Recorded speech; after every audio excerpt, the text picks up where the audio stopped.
नमस्कार साथियों, आप सभी का हमारे चैनल सॉल्यूशन स्टडी पॉइंट में स्वागत है। आज का topic Madhya Pradesh assistant professor Madhya Pradesh माध्यमिक शिक्षक चयन परीक्षा मध्य प्रदेश उच्च माध्यमिक शिक्षक चयन परीक्षा नेट सेट एवं हिंदी साहित्य विषय से तैयारी करने वाले साथियों के लिए बहुत महत्वपूर्ण है। आज का हमारा टॉपिक है रासो साहित्य। अगर आपने अभी तक हमारे YouTube चैनल को सब्सक्राइब ना किया हो तो अभी फटाफट हमारे चैनल को सब्सक्राइब कर दीजिए ताकि हमारे आने वाले वीडियो की नोटिफिकेशन सबसे पहले आपको मिल सके। चलिए आज की क्लास प्रारंभ करते। विविध विद्वानों के अनुसार रासो शब्द की व्युत्पत्ति निम्नानुसार मानी गई है।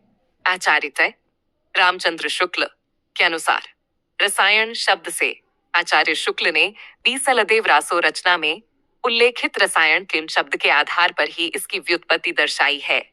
1200 बाहोतारी मझारी जेठ बदी नब में बुधवारी नाल रसायन आरंभ सारदा टूठी ब्रह्म कुमारी आचार्य हजारी प्रसाद द्विवेदी के अनुसार एवं चंद्रवली पांडेय के अनुसार रासक शब्द से आचार्य हजारी प्रसाद द्विवेदी ने अब्दुल रहमान द्वारा रचित संदेश रासक रचना को आधार बनाकर रासक शब्द से रासो शब्द की व्युत्पत्ति दर्शाई है। रासक रासा रासा रासो गारसा दत्तासी के अनुसार राजसू या राजसूय शब्द से श्यामलदान एवं काशी प्रसाद जायसवान के अनुसार रहस्य शब्द से डॉक्टर दशरथ शर्मा के अनुसार रासक शब्द से डॉक्टर हरप्रसाद शास्त्री एवं विंध्येश्वरी पाठक के अनुसार राज्य शब्द से पानरोत्तम स्वामी के अनुसार रसिक शब्द से नंद दुलारे वाजपेयी रास रामस्वरूप चतुर्वेदी रासू का रस से माता प्रसाद गुप्त रासक से गणपति चंद्र गुप्त रासक रास रासा रासू रासो से काशी प्रसाद जायसवाल रहस्य से रासो साहित्य की प्रमुख विशेषताएं। यह साहित्य चारण या भाट कवियों के द्वारा अपने आश्रयदाताओं की अतिशयोक्तिपूर्ण प्रशंसा में लिखा गया था। इस साहित्य की रचनाओं में तत्कालीन सामंती जीवन की संपूर्ण झलक मिलती जाती है। इस साहित्य की रचनाओं में युद्ध एवं प्रेम प्रसंग का अधिक वर्णन किया गया है। इस साहित्य की रचनाओं में वीर रस एवं श्रृंगार रस सावस की प्रधानता मानी जाती है। इन साहित्य की रचनाओं में पिंगल एवं डिंगल दोनों प्रकार की शैलियों का वर्णन किया है। इस साहित्य की रचनाओं में वीरगाथात्मक प्रवृत्ति का अधिक प्रयोग किया गया है। इस साहित्य की रचनाओं में ऐतिहासिकता के साथ साथ कल्पना का समावेश भी लिया गया है। इस साहित्य की रचनाओं में चारण कवियों की संकुचित राष्ट्रीय भावना देखने को मिलती है। इस साहित्य की रचनाओं में पदों की रचना के लिए विविध प्रकार के छंदों का प्रयोग किया गया है। रासो साहित्य की प्रमुख रचनाएं पृथ्वीराज रासो चंद वरदाई बीसलदेव रासो नरपति नाल्ह परमाल रासो जगनिक हम्मीर रासो शारंगधर खुमान रासो दलपति विजय विजयपाल रासो नल्ल सिंह भाट बुधवी रासो जलहद्दा एक पृथ्वीराज रासो रचनाकार चंद बरदाई रचनाकाल जन्मकाल 1178 ईस्वी 1225 ईस्वी प्रबंध ग्रंथ पिंगल शैली रामचंद्र शुक्ल जी के अनुसार 168 है। चंद बरदाई का जन्मकाल माना गया है जबकि डॉक्टर नगेंद्र के अनुसार यह पृथ्वीराज रासो का रचना काल माना गया है। वास्तव में यह चंद्र बरदाई का जन्मकाल ही माना जाता है। आचार्य रामचंद्र शुक्ल के अनुसार पृथ्वीराज रासो हिंदी साहित्य की सर्वप्रथम महाकाव्य रचना मानी गई है तथा चंद बरदाई हिंदी साहित्य के सर्वप्रथम महाकवि माने गए हैं। मुख्य कथानक इस महाकाव्य में अजमेर के राजा पृथ्वीराज चौहान एवं कन्नौज के राजा जयचंद की पुत्री संयोगिता के प्रेम विवाह की मुख्य कथा के साथ साथ पृथ्वीराज चौहान द्वारा लड़े गए अनेक युद्ध की वर्णन किया गया है। नायक पृथ्वीराज चौहान धीरोदात्त, नायिका संयोगिता मुग्धा। कुल पद 16,306 पद। छंद विधान इस रचना में लिखे गए 16,306 पदों की रचना करने के लिए कुल 68 प्रकार के छंदों का प्रयोग किया है। कवित्त, छप्पय, दुहा, तोमर, त्रोटक, गाहा और आर्या। छंदों का प्रयोग किया है। छप्पे छंद का सर्वाधिक प्रयोग हुआ है। छप्पे छंद चंद बरदाई सर्वाधिक प्रिय छंद भी माना जाता है। शिव सिंह सेंगर ने चंद को छंदों का राजा कहा। वस्तुतः हिंदी में चंद को छंदों का राजा कहा जा सकता है हजारी प्रसाद, द्विवेदी और नामवर सिंह। संक्षिप्त पृथ्वीराज रासो। मिश्र बंधुओं ने लिखा है, हिंदी का वास्तविक प्रथम महाकवि चंद बरदाई को ही कहा जा सकता है। आचार्य शुक्ल के अनुसार चंद बरदाई हिंदी के प्रथम महाकवि माने जाते हैं और इनका पृथ्वीराज रासो हिंदी का प्रथम महाकाव्य है। प्रधान रस। इस महाकाव्य में वीर रस एवं श्रृंगार रस की प्रधानता के साथ लगभग सभी प्रकार के रसों का प्रयोग किया गया है। विभाजन महाकाव्यों को सामान्यतः सर्गों में विभाजित किया जाता है, परंतु चंद बरदाई ने इस महाकाव्य को सर्गों में विभाजित न कर कुल 69 समय में विभाजित किया है। अन्य विशेष तथ्य। इस महाकाव्य रचना की सर्वप्रथम जानकारी कर्नल टॉड के द्वारा रचित annals and antiquities of Rajasthan नामक पुस्तक में दी गई थी। कर्नल टॉड ने इस रचना के एक भाग को संगोपता नेम को भी नाम से भी प्रकाशित करवाया था। आचार्य शुक्ल, डॉक्टर नगेंद्र एवं हर प्रसाद शास्त्री के अनुसार इस सपना का उत्तरार्ध चंद बरदाई के पुत्र जलहण के द्वारा रचित माना जाता है।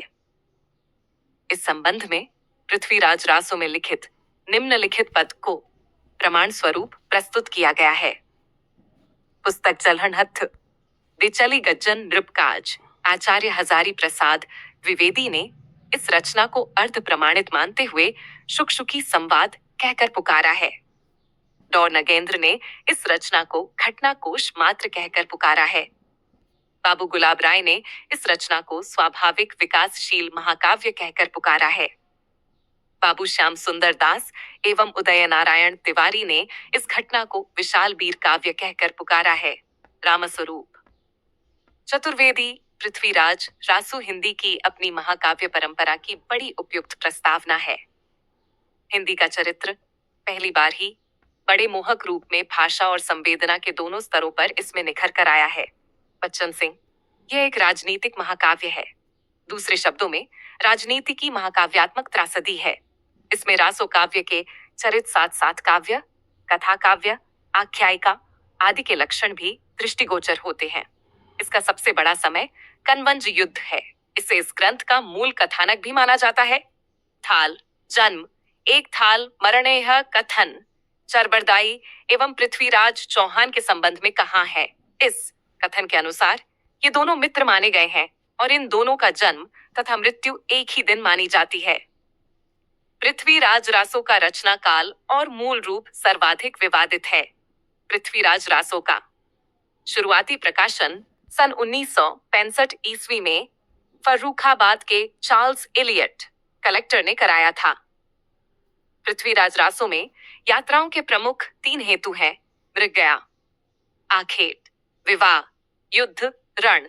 डॉक्टर दशरथ शर्मा तथा मीनाराम रंगा ने पृथ्वीराज रासो की भाषा अपभ्रंश और पुरानी राजस्थानी बताया है। इस रचना की प्रामाणिकता के संबंध में निम्नानुसार 3 मत माने जाते हैं। 1. अप्रामाणिक रचना। 2. अर्ध प्रमाणिक रचना। 3. प्रमाणिक रचना। पृथ्वीराज रासो को अप्रामाणिक मानने वाले विद्वान। 1.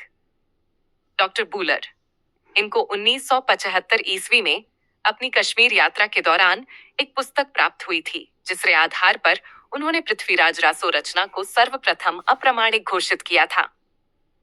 2. रामचंद्र शुक्ल। यह पूरा ग्रंथ जाली है। कविराज मुरारीदान।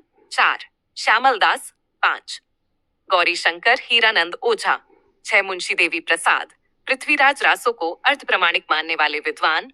1. आचार्य हजारी प्रसाद द्विवेदी। 2. दासुनीति कुमार चटर्जी। 3. मुनिजिन विजय। 4. अगरचंद नाहटा। 5. डांडी दशरथ ओझा। पृथ्वीराज रासो को प्रमाणिक मानने वाले विद्वान। 8. Colonel Tod. 2. मिश्र बंधु। 3. बाबू श्याम सुंदर दास। मोहनलाल विष्णुलाल पांड्या। 5. डांडी दशरथ शर्मा। 6. मथुरा प्रसाद दीक्षित। सास अयोध्या सिंह। उपाध्याय हरिऔध। संस्करण रूपांतरण।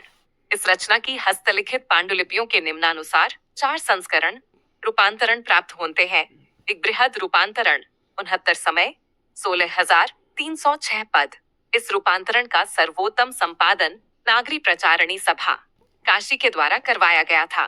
इस रूपांतरण की हस्तलिखित पांडुलिपि वर्तमान में उदयपुर संग्रहालय में सुरक्षित रखी गई है। तो मध्यम रूपांतरण 7,000 पद। इस रूपांतरण का अभी तक संपादन नहीं करवाया गया। इसकी हस्तलिखित पांडुलिपि वर्तमान में बीकानेर संग्रहालय में सुरक्षित रखी गई है। 3 लघु रूपांतरण 3,500 पद। यह पांडुलिपि भी वर्तमान में बीकानेर संग्रहालय में सुरक्षित है। 4 लघुतम रूपांतरण 1,300 पद। डाइक दशरथ शर्मा एवं डॉक्टर माता प्रसाद गुप्त के अनुसार इसी रूपांतरण को पृथ्वीराज रासो का मौलिक रूप माना गया है। तो बीसलदेव रासो। रचनाकार नरपति नाल्हा।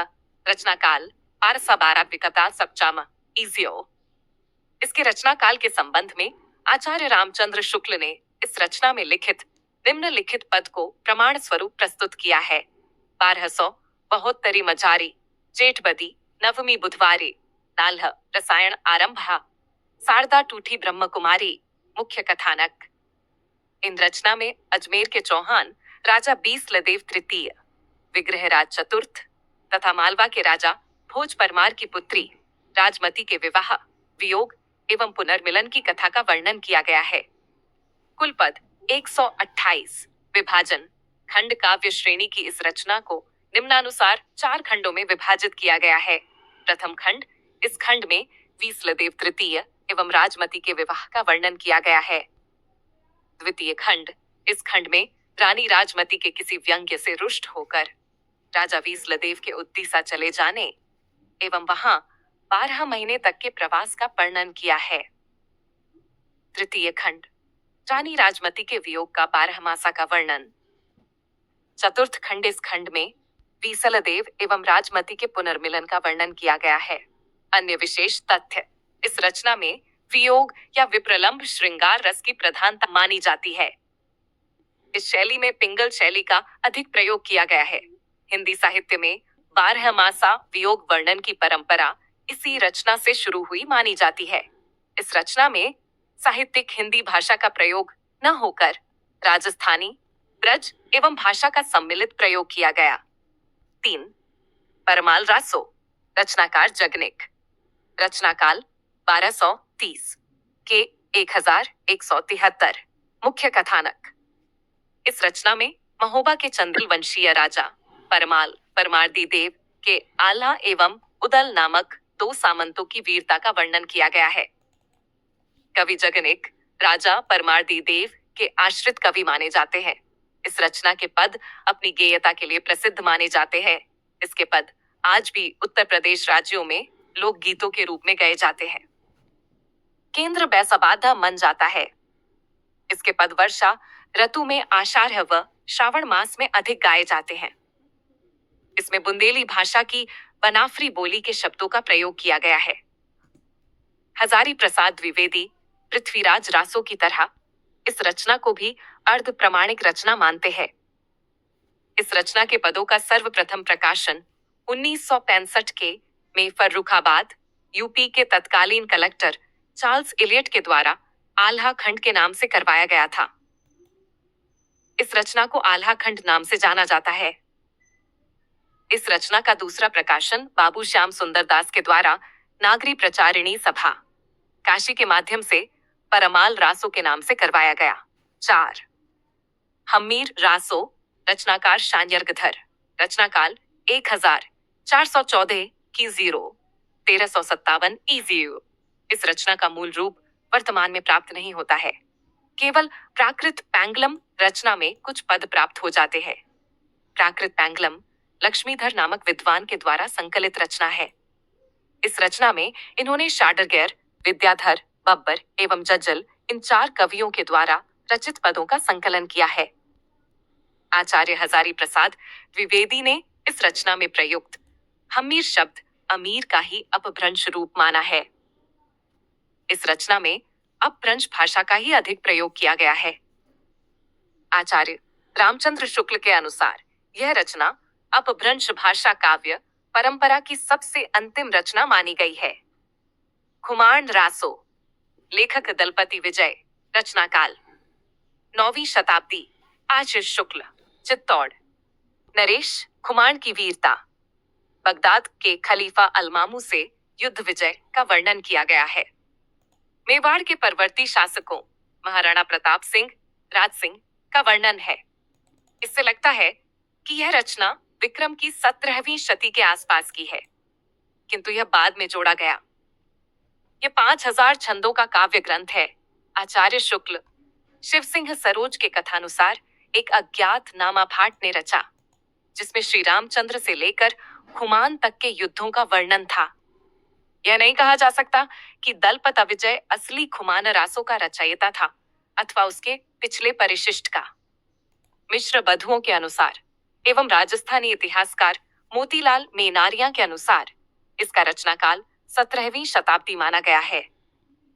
इस रचना में राजस्थानी भाषा का अधिक प्रयोग किया गया है।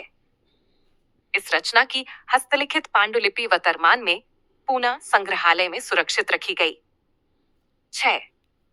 विजयपाल रासो, रचनाकार नल्ल सिंह भाट, रचनाकाल 16वीं शताब्दी। मिश्र बंधुओं के अनुसार इसका रचनाकाल 1298 ईस्वी माना गया है। यह रचना मूलतः अपभ्रंश भाषा में ही लिखी गई, जिसके कारण इस रचना की हिंदी साहित्य में स्थान नहीं दिया जाता है। इस रचना में विजयगढ़ करौली के राजा विजयपाल की युद्ध वीरता का वर्णन किया गया है। वर्तमान में इस रचना के केवल 42 पद ही प्राप्त होते हैं।